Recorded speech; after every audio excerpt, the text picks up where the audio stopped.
Hello everyone. आई question में आपका स्वागत है। मेरा नाम है दिव्य त्रिपाठी। चलिए शुरू करते हैं।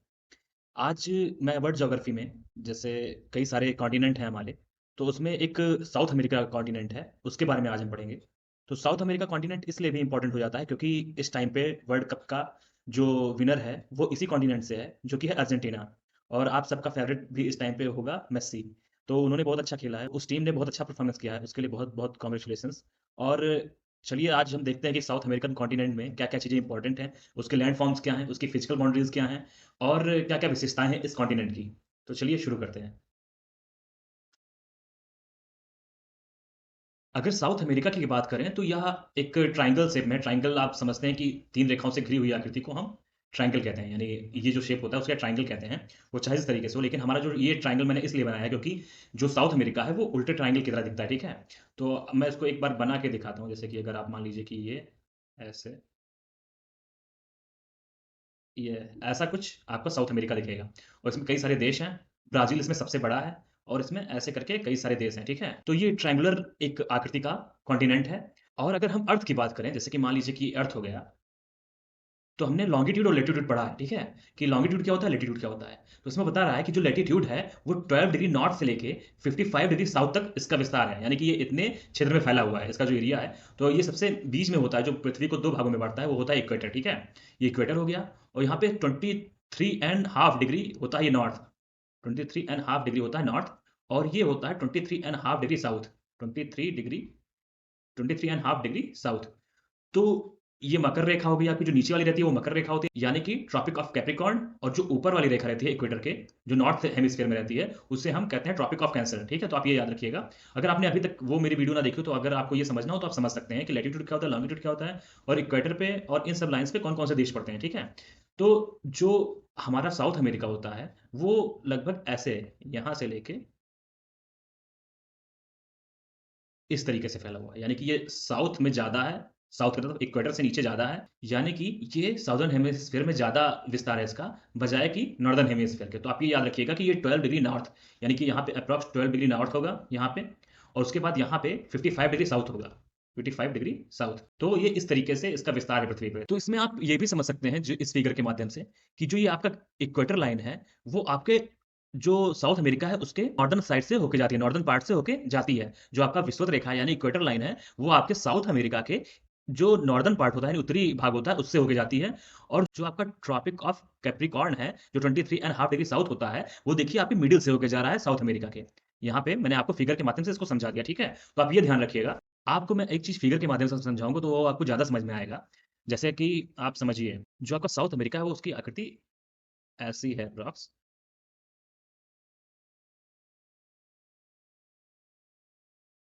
ठीक है? और यहाँ से आपका इक्वेटर जा रही है, इसके आपके एप्रॉक्स मिडल से होके आपकी मकर रेखा जा रही है, यानी ट्रॉपिक ऑफ कैप्रिकॉर्न जा रहा है। तो यहाँ पे 0 डिग्री है, यहाँ पे 23 एंड हाफ डिग्री साउथ है, ठीक है? तो जो इसका आपको ट्रॉपिकल और सब ट्रॉपिकल और ये सब चीज़ें पता होनी चाहिए। तो मैं कुछ हद तक आपको बता दे रहा हूँ, जो 0 डिग्री से 23 एंड हाफ डिग्री साउथ और 23 एंड हाफ डिग्री नॉर्थ के बीच का जो एरिया होता है, जैसे कि मान लीजिए कि यहाँ पे मैं बता दे रहा हूँ, ये तो लाई करता है आपके इक्वेटर पे और ट्रॉपिक ऑफ कैप्रिकॉर्न पे। लेकिन जो आपका ट्रॉपिकल रीजन होता है, वो 0 डिग्री से 23 एंड हाफ डिग्री नॉर्थ और 23 एंड हाफ डिग्री साउथ के बीच का जो एरिया होता है, तो वो आपका ट्रॉपिकल ज़ोन में आता है, ठीक है? यानी उष्णकटिबंधीय क्षेत्र में आता है, जहाँ पे सूर्य की किरणें ज़्यादा पड़ती हैं। तो इसका जो डिज़ाइन है, यानी कि जो इसका शेप है इस कॉन्टिनेंट का, वो जो इक्वेटर रीजन है और जो ट्रॉपिक ऑफ कैप्रिकॉर्न है, उसके बीच में ज़्यादा है, उसका शेप उसका बड़ा है, ठीक है? और जो उसके मिड से होके ट्रॉपिक ऑफ कैप्रिकॉर्न जाता है, फिर भी इसका जो नीचे वाला पार्ट है, वो बहुत पतला है। उसका जो नीचे का पार्ट है, वो बहुत पतला है, तो इस वजह से इसका ज़्यादातर हिस्सा आपका ट्रॉपिकल ज़ोन में आता है, यानी कि उष्णकटिबंधीय क्षेत्र में आता है। तो आप ये भी ध्यान रखिएगा।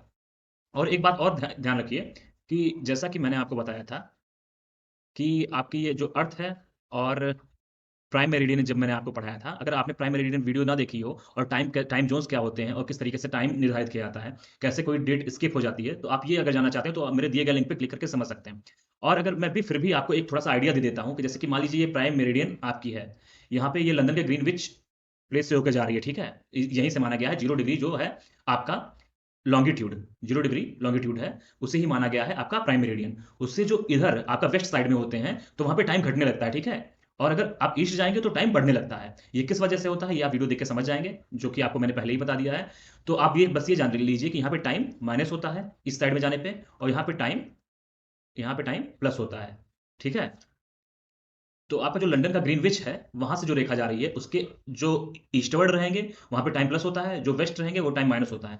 तो इसका जो पोज़ीशन होता है, ये जो साउथ अमेरिका का पोज़ीशन होता है, ये यहाँ पे, उसका होता है उससे वेस्ट साइड में। तो यानी कि इसके सिचुएशन की वजह से, यानी कि जहाँ इसका सिचुएशन है अर्थ पे, उसके वजह से ग्रीनविच मीन टाइम, यानी कि जो भी जो माध्य रेखा है, प्रधान माध्य रेखा है, वहाँ से इसका जो टाइम होगा, वो कुछ घंटे पीछे होगा। तो आप ये इसको समझ लीजिएगा, ये भी एक नॉलेज के पॉइंट से आपको जानना ज़रूरी था।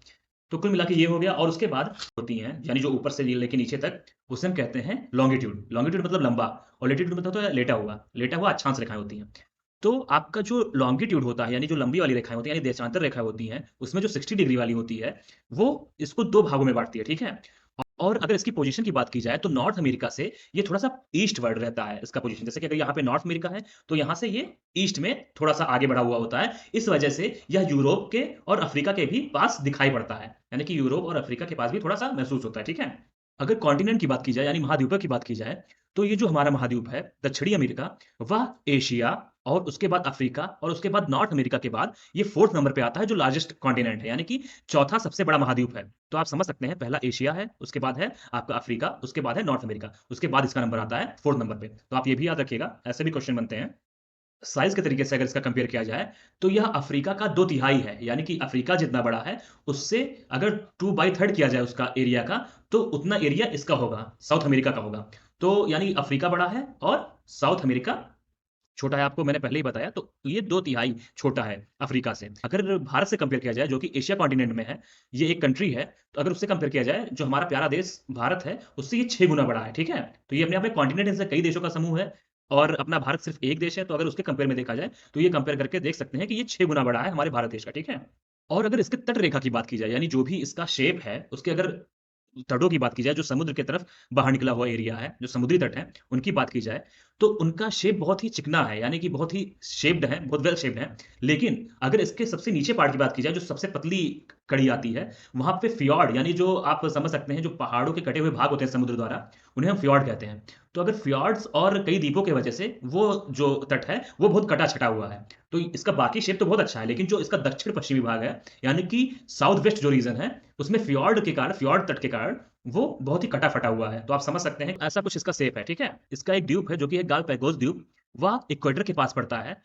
इसका जो दूसरा द्वीप है, जुआन फर्नांडीज़ द्वीप, वह आपके जो चिली है, चिली देश है, उसके मध्य के आस-पास पड़ता है। जो चिली देश है, उसके जो प्रशांत महासागर में, यह पड़ता है चिली के मध्य भाग में, ठीक है? जुआन फर्नांडीज़ द्वीप। तो आप ये ध्यान रखिएगा कि गालापागोस जो द्वीप है, वो आपका पड़ता है इक्वेटर के पास पड़ता है, और जो प्रशांत महासागर में चिली के सामने मध्यवर्ती भाग में पड़ता है एक और द्वीप, जिसका नाम जुआन फर्नांडीज़। तो ये द्वीप इसी के हैं, ठीक है? तो आपको मैं फिगर के माध्यम से बता दे रहा हूँ। जो ये आपका ये यहाँ पे है, ये इक्वेटर के पास पड़ता है, ये है आपका गालापागोस द्वीप, और यहाँ पे चिली के मध्यवर्ती भाग में यहाँ पे पड़ता है, तो यहाँ पे आपका पड़ता है जुआन फर्नांडीज़ द्वीप। तो आप ये याद रखिएगा कि मैप पे इसकी पोज़ीशन क्या है।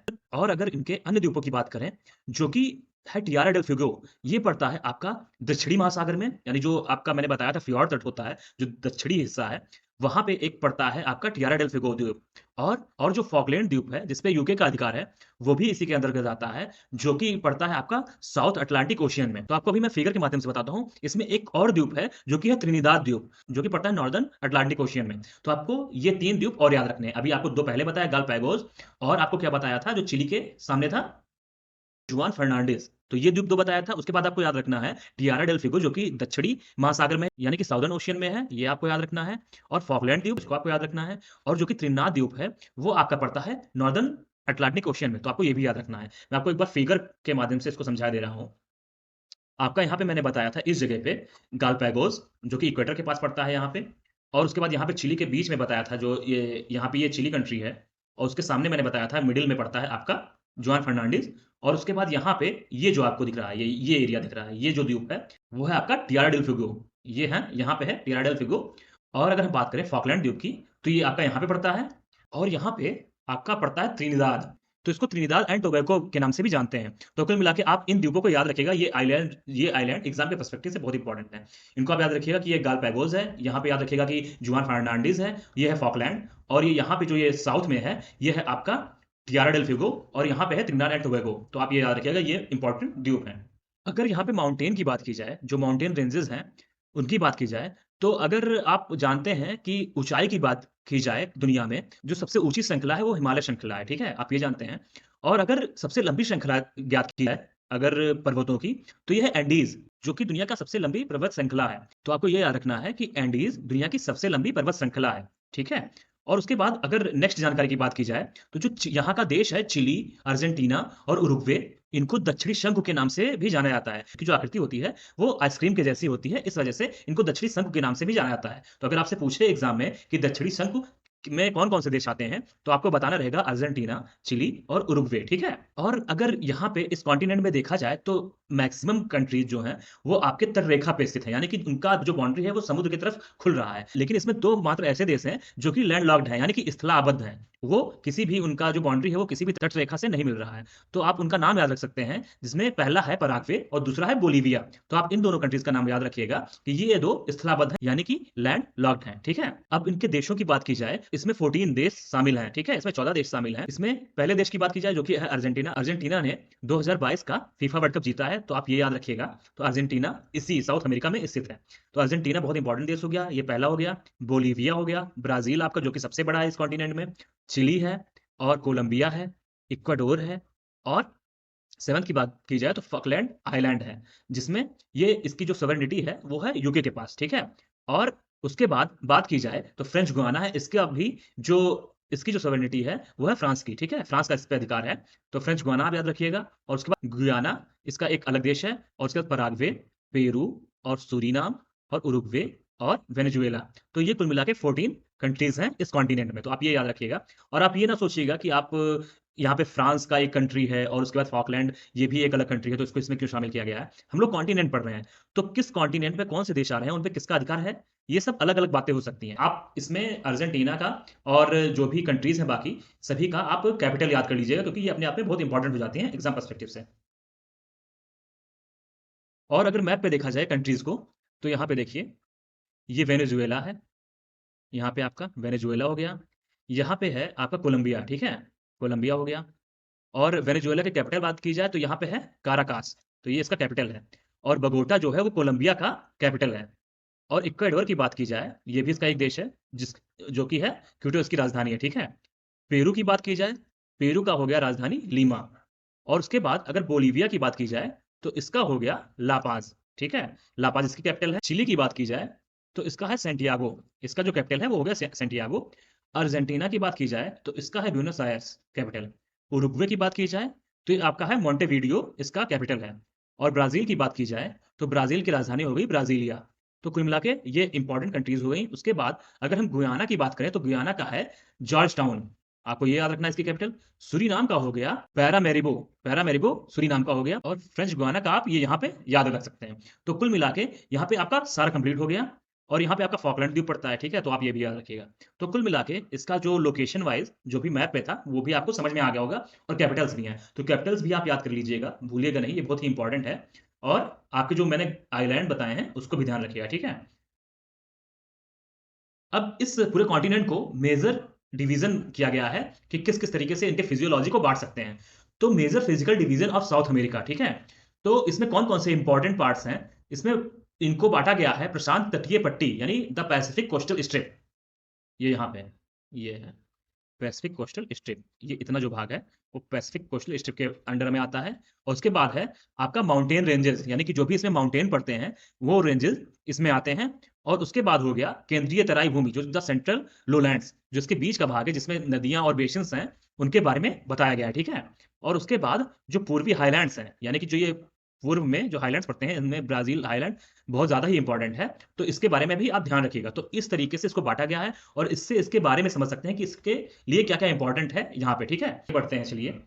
तो अब आगे बढ़ते हैं और समझते हैं इनके साथ बारी-बारी कैसे-कैसे इनको बाँटा गया है, ठीक है? तो सबसे पहला जो है पैसिफिक कोस्टल स्ट्रिप, प्रशांत तटीय पट्टी। तो अगर इस कोस्टल स्ट्रिप की बात करें, तो स्ट्रिप इसका नाम इसलिए पड़ा क्योंकि यह महासागर और जो एंडीज पर्वत श्रृंखला है उसके बीच का पार्ट है। या अटलांटिक वर्ल्ड की बात की जाए, यानी अटलांटिक दुनिया की बात की जाए, तो ये सबसे लंबा मैदान अपने आप में होता है, ठीक है? तो यह पश्चिम में महासागर और एंडीज के बीच का पतला पट्टी है, जो मैदान है, उसे ही हम कहते हैं प्रशांत तटीय पट्टी। और ये कोस्टल स्ट्रिप है, उसकी चौड़ाई की बात की जाए, तो कहीं-कहीं पे मैक्सिमम जगहों पे ये है 80 किलोमीटर तक चौड़ी है, ठीक है? एवरेज एक देखा जाए तो 80 किलोमीटर तक चौड़ी है, लेकिन कई जगहों पे इसकी चौड़ाई 8 मीटर तक भी हो जाती है, क्योंकि आप इसका देख सकते हैं बनावट कैसा है। तो जो लास्ट पॉइंट होगा, वहाँ पे कभी-कभी इसकी जो चौड़ाई है, वो 8 मीटर तक भी हो जाती है, तो आप ये ध्यान रखिएगा। और इस महाद्वीप में जो दक्षिणी-पश्चिमी भाग मैंने बताया था, जो फ्योर्ड तट पाए जाते हैं, उसी की वजह से यहाँ पे समुद्र के गहरे प्रवेश द्वार भी हैं, ठीक है? तो आप ये भी याद रखिएगा, जो इनलेट्स होते हैं सी में, वो भी यहाँ पे पाए जाते हैं। आप अगर एंडीज पर्वत की बात करें, तो यह दुनिया की सबसे ऊँची पर्वत श्रृंखलाओं में, जो कि हिमालय के बाद दूसरे नंबर पे आता है, ठीक है? आप ये याद रखिएगा। और इस कॉन्टिनेंट में जो माउंट एकांकागुआ है, जो कि अर्जेंटीना में पड़ता है, वो एक्सटिंक्ट ज्वालामुखी का एग्ज़ाम्पल है, यानी कि विलुप्त ज्वालामुखी। वहाँ पे पहले ज्वालामुखी हुआ करता था, वो अब विलुप्त हो चुका है, उसका एग्ज़ाम्पल है, ठीक है? माउंट एकांकागुआ। अब वहाँ पे कोई भी ज्वालामुखी क्रिया नहीं होती है। और अगर अर्जेंटीना में ही सक्रिय ज्वालामुखी की बात की जाए, तो आपका जो ओजेस डेल सैलाडो है, वो सबसे सक्रिय ज्वालामुखी का एग्ज़ाम्पल है। अर्जेंटीना में जो शांत ज्वालामुखी है, वो है माउंट एकांकागुआ, और जो एक्टिव वोल्केनो है, वो है माउंट ओजेस डेल सैलाडो। तो आप ये याद रखिएगा। अर्जेंटीना अपने आप में बहुत इंपॉर्टेंट है इस टाइम पे एग्ज़ाम पर्सपेक्टिव से। अभी मैंने आपको मैप से रूबरू करवाया था इससे कुछ देर पहले, तो वहाँ पे कुछ आपको जो दिखाई पड़ा था लोकेशन, उसका जो फिजियोलॉजी दिखाई पड़ी थी, उसमें अगर एंडीज़ पर्वत की बात की जाए, तो वो किन-किन क्षेत्रों में फैला हुआ है, क्योंकि वेस्टर्न साइड में फैला हुआ है, तो वहाँ पे जो-जो देश पाए जाएँगे, वहाँ-वहाँ पे उसका विस्तार दिखेगा, यानी वहाँ-वहाँ पे उसका दिखेगा पोज़ीशन। तो अगर बात की जाए कि किन-किन देशों से में उसका विस्तार है, तो Venezuela, Colombia, Ecuador, Bolivia, Peru, Chile और अर्जेंटीना, इन देशों में, इन 7 देशों में यह पाया जाता है एंडीज़ पर्वत। तो कभी-कभार ऐसे क्वेश्चन बन जाते हैं कि कितने देशों में इसका विस्तार है, तो आप बता सकते हैं 7 कंट्रीज़ में। और अगर आपसे पूछा जाए कि इन कंट्रीज़ में कौन से ऐसे हैं जिनमें एंडीज़ पर्वत नहीं पाया जाता है, तो आपका इनमें से कोई 4 ऑप्शन दे देंगे, इनमें से कोई आपको 3 ऑप्शन दे देंगे, एक कोई बाहरी दे देंगे, तो आप इसमें ऑप्शन से लगा सकते हैं, ठीक है? तो आप ये याद रखिएगा। अगर एंडीज़ पर्वत के अगर सबसे ऊँचे पर्वत की बात की जाए, तो वो है माउंट एकांकागुआ। अगर माउंट एकांकागुआ की ऊँचाई की बात करें, तो वो 6,962 मीटर की ऊँचाई रखता है, यानी कि 22,841 फीट ऊँचा है। और अगर इसके विस्तार की बात करें, तो यह अर्जेंटीना और चिली में फैला हुआ है। यह पर्वत जो है माउंट एकांकागुआ, वह चिली और अर्जेंटीना दोनों के बॉर्डर पे पाया जाता है। तो आप ये ध्यान रखिएगा। आपको एक जैसे कि एक वर्ड से परिचित करवाता हूँ, इंट्रोड्यूस करवाता हूँ, जो कि है Pacific ring of fire. Pacific ring of fire का नेम इसलिए पड़ा, क्योंकि जो भी पैसिफिक ओशन के चारों तरफ द्वीप हैं, वहाँ पे प्लेटें आपस में टकरा रही हैं या फिर दूर जा रही हैं। तो वहाँ पे ज्वालामुखी क्रियाएँ, यानी कि वोल्केनिक एक्टिविटीज़ और जो अर्थक्वेक एक्टिविटीज़ होती हैं, वहाँ पे अक्सर होती रहती हैं। तो इस जो पूरा रिंग होता है जो पैसिफिक ओशन का, तो वहाँ पे ये क्रियाएँ होती हैं, तो इसको कहते हैं पैसिफिक रिंग ऑफ फायर, क्योंकि ज्वालामुखी क्रियाएँ होती हैं, वहाँ से मैग्मा निकलता है, तो ये सब चीज़ें होती हैं। तो इसे इसलिए पैसिफिक रिंग ऑफ फायर के नाम से जानते हैं। तो यह उसका भी पार्ट है, जो आपका साउथ अमेरिका है, वो पैसिफिक ओशन के एक साइड में पड़ता है। तो यहाँ पे कुछ ज्वालामुखी पाए जाते हैं, जैसे कि माउंट कोटोपॉक्सी हो गया, माउंट चिम्बोराज़ो हो गया, तो ये सक्रिय ज्वालामुखी के एग्ज़ाम्पल हैं। तो इस वजह से यहाँ पे ज्वालामुखी क्रियाएँ होती हैं, तो यह पैसिफिक रिंग ऑफ फायर का भी पार्ट है, तो आपको ये भी ध्यान रखना है, ठीक है? और अगर गुयाना हाइलैंड्स की बात करें, जो गुयाना हाइलैंड्स है, वो पड़ता है आपका नॉर्दर्न साइड पे, ठीक है? जो इसका नॉर्थ पार्ट है, वहाँ पे ये भूमि पड़ती है, जो हाइलैंड्स है, वो पड़ते हैं। जो ये गुयाना हाइलैंड्स है, यहाँ पे पर्याप्त मात्रा में वर्षा होती है, यानी बारिश होती है, रेनफॉल होता है, उष्णकटिबंधीय वर्षावन पाए जाते हैं, यहाँ पर ट्रॉपिकल रैन फॉरेस्ट पाए जाते हैं, और यहाँ पे गोल्ड और डायमंड और आयरन ओर के काफ़ी सारे भंडार भी पाए जाते हैं। तो यह अपने आप में रिसोर्स रिच प्लेस है, जो कि है गुयाना हाइलैंड्स। ये आपको यहाँ पे मैं मैप पे बता देता हूँ। तो यहाँ पे आप देख सकते हैं कि ये जो है, ये गुयाना हाइलैंड्स है और इसका यहाँ पे विस्तार है। तो यहाँ पे बारिश भी अच्छे से होती है, ठीक है? यहाँ पे बारिश भी अच्छे से होती है और यहाँ पे इस वजह से रेन फॉरेस्ट पाए जाते हैं और यहाँ पे गोल्ड और जो आयरन ओर है और डायमंड है, यहाँ के बहुत रिच रिसोर्सेज़ पाए जाते हैं। तो ये अपने आप में बहुत इंपॉर्टेंट लैंड पाई जाती है, जो कि है गुयाना हाइलैंड्स। इसका आप विस्तार देख सकते हैं कहाँ-कहाँ पे, जैसे वेनेजुएला, गुयाना और सूरीनाम, इन सब जगहों पे इसका है। और यहीं पे वेनेजुएला में एक ओरिनिको नदी प्रवाहित होती है, जो कि अटलांटिक ओशियन में गिरती है और उसी नदी पे आपका जो विश्व का सबसे ऊँचा जलप्रपात है, वो पाया जाता है, जो कि है एंजल जलप्रपात।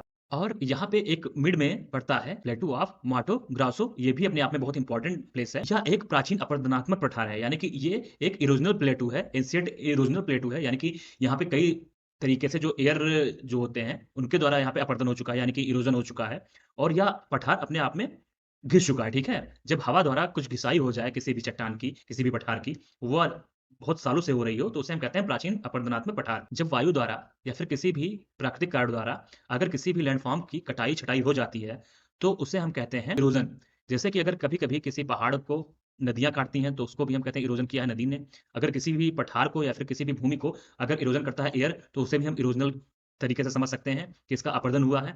तो इस तरीके से जो ये पठार है, यानी जो ये माटो ग्रोसो पठार है, उसका भी प्राचीन काल से ही अपर्दन हुआ है। तो ये अपने आप में एक एग्जाम्पल है एंशिएंट इरोजनल प्लेटू का, ठीक है? तो ये अपने आप में इसलिए इंपॉर्टेंट है क्योंकि यहाँ पे मवेशी, मतलब जो कैटल्स होते हैं वहाँ पे बहुत पाए जाते हैं, वहाँ पे पालना होता है उनका, जो पशुचारण होता है बहुत होता है इस जगह पे। और उसके बाद यहाँ पे सोने और हीरे का भंडारण बहुत है यहाँ पे, ठीक है? अगर इसके विस्तार की बात करें, यानी कि इसके प्लेस की बात करें, तो ये ब्राज़ील में पाया जाता है। तो आप ये ध्यान रख सकते हैं, जो ब्राज़ील का साउथ पार्ट होता है, वहाँ के एप्रॉक्स ये पाया जाता है। प्लेटू ऑफ बोर्बोरेमा, अगर इसकी बात करें, तो यह अर्धशुष्क पर्णपाती कांटेदार झाड़ियाँ यहाँ पाई जाती हैं, यानी सेमी एरिड, डेसिडुअस और थॉर्नी स्क्रब। जैसे कि सेमी एरिड उसे कहते हैं कि जहाँ पे अर्धशुष्क, यहाँ पे आर्द्रता कम होती है, यानी कि ह्यूमिडिटी कम होती है, और यहाँ पे इस वजह से, इस जलवायु की वजह से यहाँ पे पाए जाते हैं पर्णपाती, यानी जो अपनी पत्तियाँ गिरा देते हैं, और कांटेदार झाड़ियाँ, यानी कि यहाँ पे जो वन रहते हैं वो कांटेदार रहते हैं और पर्णपाती रहते हैं, यानी कि पत्तियाँ गिराने वाले रहते हैं, और अर्धशुष्क रहते हैं, ठीक है? तो आप ये जानिएगा यहाँ पे ऐसा रहता है जो ये पठार है। और ब्राज़ीलियन हाईलैंड की बात करें,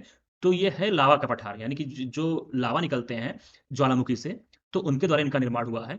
और यहाँ पे पाया जाता है एक बहुत ही इंपॉर्टेंट प्लेस है, जो कि मिनस गेरास, जो मिनास गेरास क्षेत्र है, वह लोहे और सोने के भंडार के लिए बहुत ही इंपॉर्टेंट है। तो आप ये प्लेस याद रखिएगा कि ये ब्राज़ीलियन हाईलैंड का हिस्सा है। अब अगर केंद्रीय तराई भूमि की बात करें, यानी केंद्रीय लोलैंड की बात करें, सेंट्रल लोलैंड की बात करें, तो ये 2 महान नदी प्रणालियों से मिलकर बना हुआ है, ठीक है? जो कि है अमेज़न और ओरोनिको रिवर, और पराना और पराग्वे रिवर। तो इन दोनों जो नदियों का जो प्रणाली है, उनसे मिलके जो उनका बीच का क्षेत्र है, उसे हम कहते हैं सेंट्रल लोलैंड, ठीक है? केंद्रीय तराई भूमि।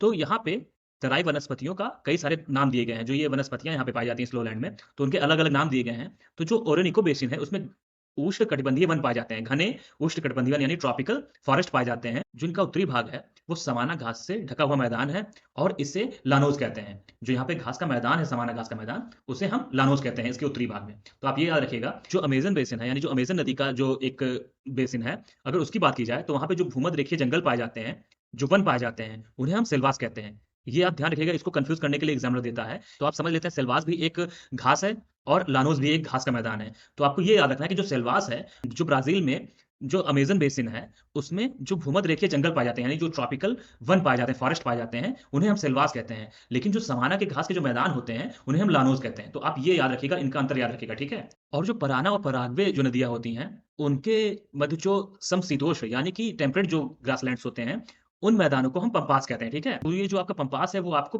मिलता है अर्जेंटीना में। तो आप ये भी याद रखिएगा कि जो पम्पास ग्रासलैंड है, वो अर्जेंटीना में पाए जाते हैं। और अगर पराना, पराग्वे नदियों की अगर बात करें कि ये कहाँ से निकलती हैं, सोर्स क्या है इनका, तो एक ग्रांड चाको पाया जाता है प्लेस, तो वहाँ से ये निकलते हैं, ठीक है? इनका सोर्स वहीं से है। तो आप यहाँ पे एक फिगर के माध्यम से समझ सकते हैं कि ये जो स्ट्रिप वाली लाइन थी, जो ये स्ट्रिप थी, ये यहाँ पे थी, और उसके बाद अगर आप हम ब्राज़ीलियन हाईलैंड की बात की जाए, तो ब्राज़ीलियन हाईलैंड यहाँ पे है। और उसके बाद अगर अमेज़न बेसिन की बात की जाए, तो अमेज़न नदी यहाँ से गई है, और यहाँ पे जो ये लोलैंड्स हैं, सेंट्रल लोलैंड्स, वो यहाँ पे पाए जाते हैं, जो ये यहाँ पे और ये यहाँ पे, ठीक है? यहाँ पे पराना, पराग्वे नदियों की वजह से यहाँ पे पाए जाते हैं। पम्पास का मैदान यहाँ पे पाया जाता है, पम्पास का मैदान, जो कि अर्जेंटीना में है। और आपका जो ये गुयाना हाइलैंड्स है, वो यहाँ पे पाए जाते हैं, ठीक है? और यहीं पे आपके लानोस पाए जाते हैं, इस जगह पे गुयाना हाइलैंड्स के पास। और उसके बाद यहाँ पे आपके लानोस पाए जाते हैं, गुयाना हाइलैंड्स के पास। और उसके बाद आपके यहाँ पे सिल्वास पाए जाते हैं, इस जगह पे। उसके बाद अगर कैंपस की बात करें, तो ये कैंपस यहाँ पे पाए जाते हैं। तो कुल मिला के ये सारे रीज़न्स हैं, जिसको आप आसानी से समझ सकते हैं। तो आज के वीडियो में हमने काफ़ी सारी चीज़ें सीखी, जो कि साउथ अमेरिका के बारे में बहुत ही इम्पोर्टेंट थी। और अब हम आगे इसका सेकंड पार्ट लेके आएँगे, जो कि बाकी बचे हुए चीज़ें हैं, जो बहुत ही इम्पोर्टेंट है साउथ अमेरिका से रिलेटेड, उनको भी मैं लेके आऊँगा, और आपको सारी डिटेल में इस कॉन्टिनेंट को कवर करूँगा।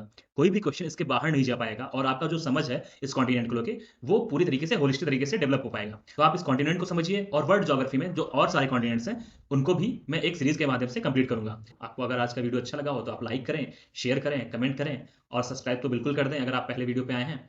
और thank you so much. Take care. Love you all.